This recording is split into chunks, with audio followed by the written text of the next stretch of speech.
Assalamualaikum warahmatullahi wabarakatuh kepada Ustazah. Nama saya Mujahid Naim bin Musa dari kumpulan 9, yang mana saya akan membentangkan topik berkaitan etika dari filem Kanak-Anak Langkau The Iban Warrior. Filem Kanak-Anak Langkau The Iban Warrior ini merupakan sejarah Malaysia yang diadaptasi dari kisah sebenar. Filem ini arahan Bade Haji Azmi dan hasil terbitan dari tangan seni Seni Berhad dan telah ditayangkan pada 2017. Filem ini mengisahkan dan memperincikan kehidupan dan prajurit kanak-anak langkau sebagai pahlawan anggota tentera Malaysia dan juga mengisahkan perjuangan demi bangsa dan negara dari ancaman kekejaman komunis sekitar tahun 70-an.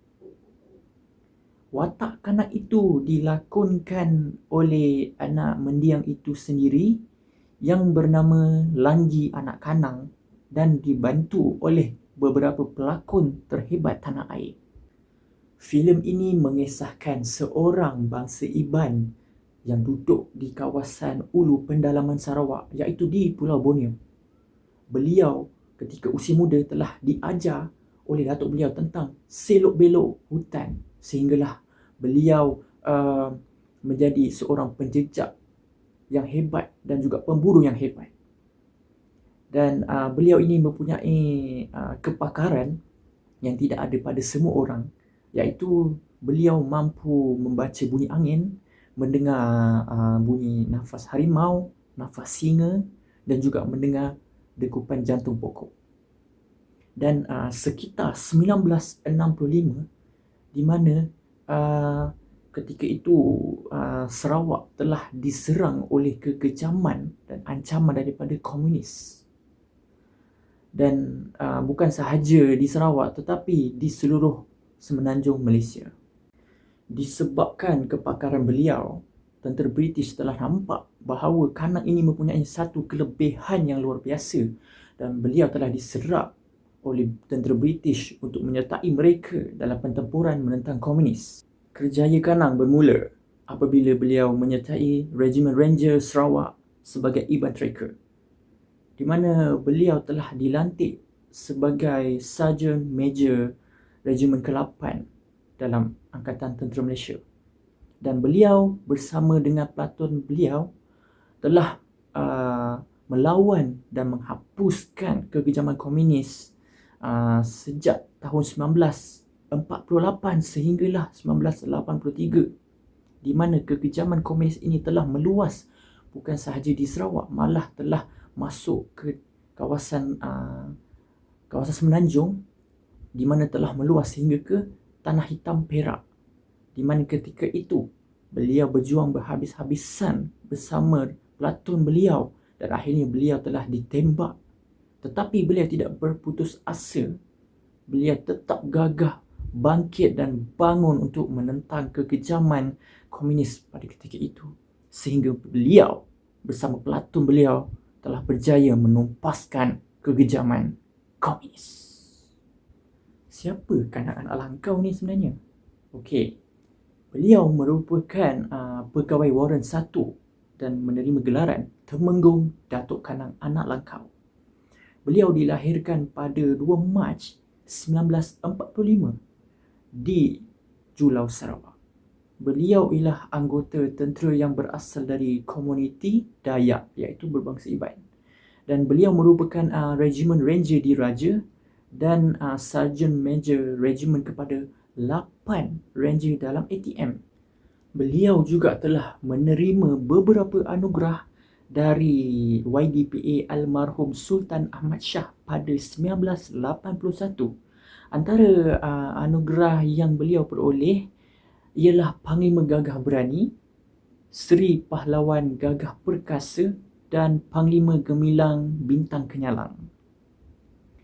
Dan beliau mula berkhidmat Ranger Sarawak sebagai Iban Tracker pada 1962 dan beliau terus diserap ke Ranger Malaysia apabila Persekutuan Malaysia diisytiharkan pada 16 September 1963. Beliau berkhidmat selama 21 tahun dan telah bersara pada 1986 sebagai pegawai Warren 1. Dan kemudian pada 2013 beliau disahkan meninggal dunia akibat serangan jantung.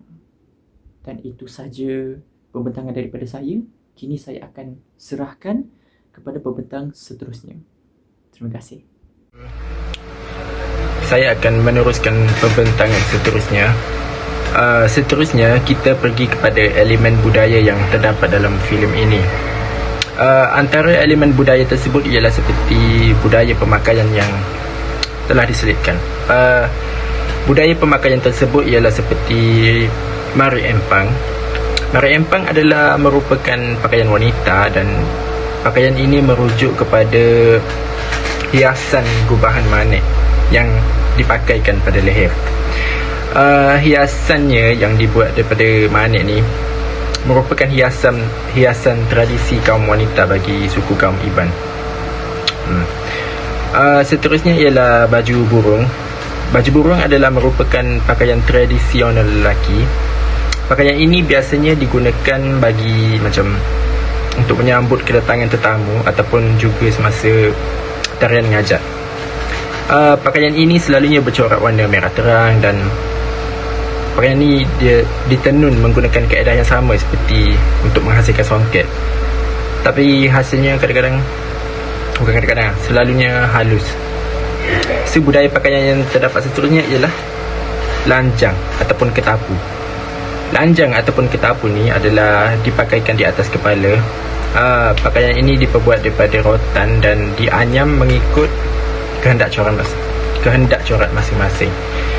Setelah selesai dianyam dan dicat, lanjang ataupun ketapu tersebut akan diletakkan dengan bulu burung seperti bulu burung kenyalang.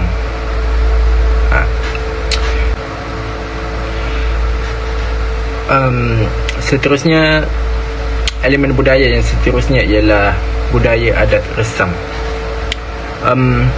Antara budaya adat resam tersebut ialah seperti tarian ngajat. Tarian ngajat atau juga dikenali sebagai tarian norek adalah salah satu tarian tradisional yang popular di kalangan orang Iban. Terdapat banyak jenis tarian ngajat yang berbeza sebenarnya. Tarian ini ditarikan dengan berdiri di atas bulatan langsaran ke atas dan ke bawah. Penari akan melompat bersama iringan lagu dan setiap rentak yang dimainkan adalah bersesuaian dengan upacaranya lah. Tarian ini juga dilakukan dengan penari yang akan memegang perisai kayu di tangan kiri dan pedang di tangan kanan, lalu menari seperti berdepan dengan musuh dengan menghayunkan badannya ke kiri dan ke kanan. Seterusnya pula ialah budaya adat resam yang menetap di rumah panjang. Masyarakat dalam filem ni, mereka hidup dalam satu rumah panjang. Struktur organisasi dalam rumah panjang tu diterajui oleh tuai rumah. Kemudian beberapa orang yang akan membantu beliau untuk macam mengendalikan hal-hal pentadbiran dalam rumah tu lah. Tuai rumah akan berperanan dalam undang-undang dan juga mengendalikan adat-adat dalam rumah panjang tersebut. Elemen budaya yang seterusnya ialah budaya kepercayaan. Budaya kepercayaan ini adalah seperti yang telah diwarisi turun-temurun dan tertulis dalam papan turai. Dan papan turai ini ditulis oleh tuai Raban bangsa yang berpandukan daripada nasihat Manang dan juga Lemambang. Contohnya adalah seperti percaya kepada petanda-petanda daripada bunyi burung ketupun dan juga bunyi burung beragai. Bunyi yang dikeluarkan oleh burung-burung ini adalah dipercayai dapat memberikan petunjuk dan alamat untuk menentukan keadaan sesuatu tapak. Dan dalam filem ni dapat kita lihat banyaklah main karakter menggunakan petanda daripada bunyi burung untuk menentukan sesuatu macam keberadaan musuh. Elemen budaya yang terakhir ialah budaya bahasa. So, bahasa yang telah digunakan bagi filem kanak-anak langkau ini ialah bahasa Iban. Dan mengikut kajian Asma Haji Omar, beliau kata bahasa Iban sememangnya serumpun dengan bahasa Melayu, tetapi tetap mempunyai ciri-ciri dan kekuatan tersendiri yang berteraskan terminologi serta kekukuhan kepercayaan, adat dan perundangan kaum Iban. Manakala menurut kajian A.A. Sands dan M. Anlebek, mereka menjelaskan bahawa bahasa Iban ni adalah cabang dialek bahasa Melayu. Tapi walau bagaimanapun, tidak dapat dinafikan bahawa bahasa ini mempunyai identitinya yang tersendiri sebagai bahasa bagi kaum orang-orang Iban. Assalamualaikum warahmatullahi wabarakatuh. Nama saya Nur Fadila binti Muhammad Amiruddin. Nombor matrik 2022 879772. Seterusnya saya akan berkongsi tentang watak dan perwatakan watak utama dan juga watak sampingan. Seperti mana yang kita tahu, watak utama dalam kisah ini iaitu Kanang Anak Langkau.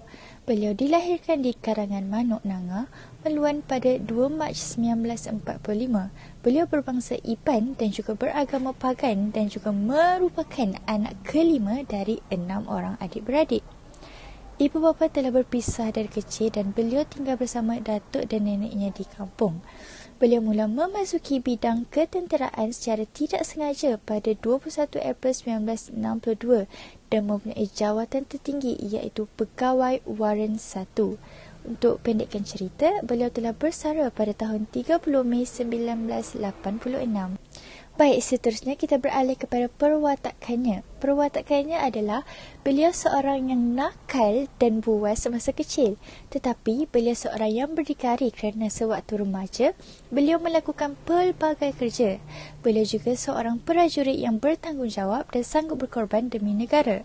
Beliau yang pemarah tetapi mempunyai sifat ingin tahu yang sangat tinggi.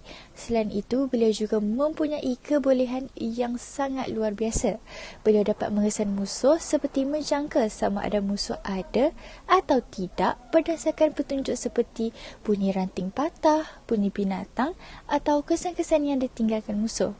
Yang paling menarik tentang perwatakan beliau ini adalah beliau mempunyai prinsip, iaitu agi hidup, agi ngelapan. Bermaksud, selagi ada hayat, selagi itu bersedia untuk berjuang dan berkorban. Okey, seterusnya kita beralih pula kepada watak sampingan iaitu Helen Latai anak inti yang juga merupakan isteri kepada Kanang Anak Langkau. Helen dilahirkan di Rumah Panjang Skra Hilesi Manggang, Sarawak pada tahun 1951 dan dia berkahwin dengan Kanang pada 25 Mei pada tahun 1965. Ketika itu usianya baru mencecah 14 tahun. Helen juga kurang fasih berbahasa Melayu dan kekok bergaul dengan isteri-isteri askar semasa berpindah ke Semenanjung Malaysia. Helen ini berperwatakan sebagai seorang wanita yang setia dan sangat sabar. Dia juga seorang isteri yang memahami tugas Kanang yang sentiasa masuk hutan dan berhadapan dengan musuh negara. Helen juga seorang isteri yang bersifat sangat positif dan pandai menyesuaikan diri di mana-mana sahaja. Helen juga mempelajari bahasa Melayu semenjak tersesat di Pasar Taiping. Dia juga menyertai aktiviti bakat semasa berada di Melaka. Untuk pengetahuan semua, Helen ini juga merupakan seorang yang pelupa dan seorang yang sangat lemah semangat. Dia seringkali pengsan dan seperti orang hilang akal sejak Kanang tertembak. Dia juga pernah hendak terjun dari tingkat 5 rumahnya sewaktu mendengar bunyi hon penjual roti. Ini menunjukkan betapa lemah sungguh semangatnya. Hai, Assalamualaikum warahmatullahi wabarakatuh. Saya Nur Amira Natasha Balkis binti Amir Hamzah akan membentangkan nilai-nilai etika yang terdapat dalam filem Kanak Anak Langkau. Yang pertama adalah nilai bertanggungjawab. Tanggungjawab sebagai pejuang tanah air yang besar dan harus disanjung tinggi. Dan yang kedua adalah nilai keberanian. Para pejuang tanah air, terutamanya watak kanak-kanak langkau mempunyai sifat keberanian yang luar biasa dan sanggup menggadaikan nyawanya demi orang lain dan negara. Nilai yang ketiga adalah nilai yakin pada diri sendiri. Negara merupakan tempat kita dilahirkan, tempat perlindungan dan tempat tidak bertindak sebagai membuta tuli. Maafkan saya. Begitu juga dengan watak kanak-kanak langkau yang sentiasa yakin pada diri sendiri akan apa yang dilakukannya, terutamanya ketika kanak-kanak langkau ini bertugas di dalam hutan. Nilai keempat dan nilai yang terakhir adalah nilai cinta akan negara. Negara merupakan tempat kita dilahirkan, tempat perlindungan dan tempat kita mencari identiti kita sendiri. Oleh itu, kita haruslah berbangga terhadap negara kita sendiri. Okey, seterusnya adalah pengajaran hasil karya filem Kanak-Kanak Langkau. Okey, yang pertama adalah kita haruslah sentiasa mencintai tanah air dan berasa bangga tinggal di tanah air yang aman damai ini. Yang kedua, kita haruslah menyanjung pengorbanan yang telah dilakukan oleh para prajurit negara dengan menderma kepada tabung pahlawan. Yang ketiga, sebagai rakyat yang tinggal di negara merdeka ini, kita haruslah bertanggungjawab menjaga keamanan, imej dan nama baik kita sendiri.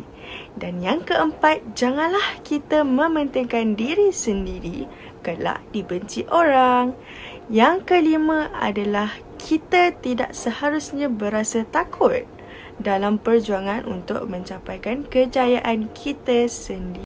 Dan last sekali, kita tidak harus mudah berputus asa dalam apa jua kita lakukan. Kerana lambat laun apa yang kita hajati itu akan tercapai akhirnya. So, jangan mudah berputus asa ya. Bye. Saya mempersembahkan kepada rakan saya yang seterusnya. Sebagai kesimpulan, filem ini telah memaparkan aspek budaya Iban yang ketara dan mendalam, daripada pakaian tradisional seperti lanjang ataupun ketapu, baju burung dan mari empang, hinggalah kepada tarian ngajat dan adat rumah panjang. Filem ini telah merakamkan intipati budaya Iban yang asli melalui reka bentuk visual dan pakaian. Selain itu, filem tersebut telah berjaya menonjolkan peranan penting identiti budaya Iban dalam konteks sosial dan kehidupan seharian masyarakat mereka.